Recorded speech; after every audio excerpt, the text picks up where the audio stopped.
From spring break, everyone. I hope you had a relaxing and restorative break and are ready to come take on the last 9 weeks of school with excellence and enthusiasm.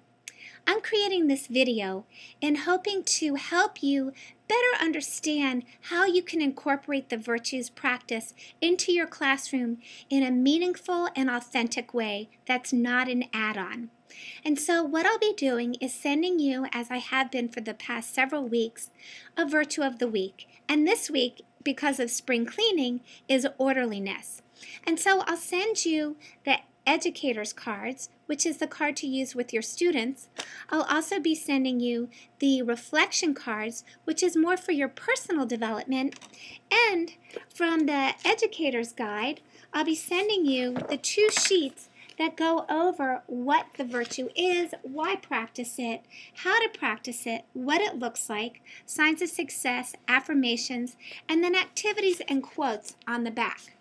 And so I'll be doing this each week, and I've also created the Virtual Week folder in T-Shared, and within that folder have created 52 separate folders for each of the specific virtues.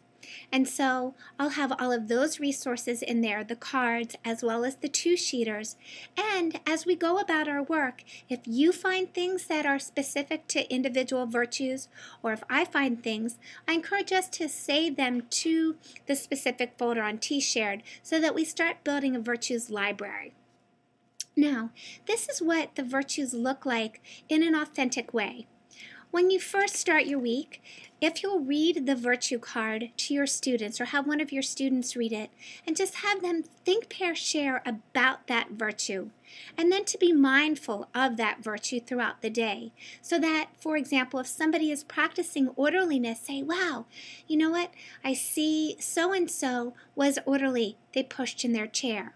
Or thank you for your orderliness, putting your materials so neatly back in your desk.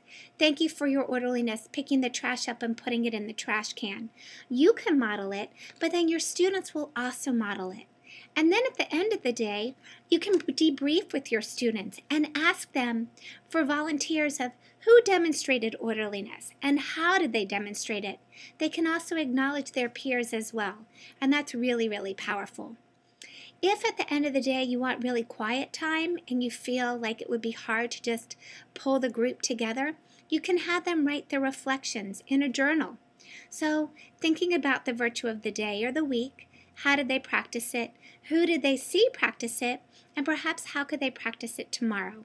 And then in the morning during your class meeting or your opening, you can share, yesterday, who wants to give an acknowledgement for a virtue that was exemplified.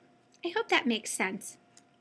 But really, the biggest thing for this year is for us as adults to know and understand these virtues. So I encourage you every day, or at least once a week, to read the reflection card, the one that has the nature scene on it.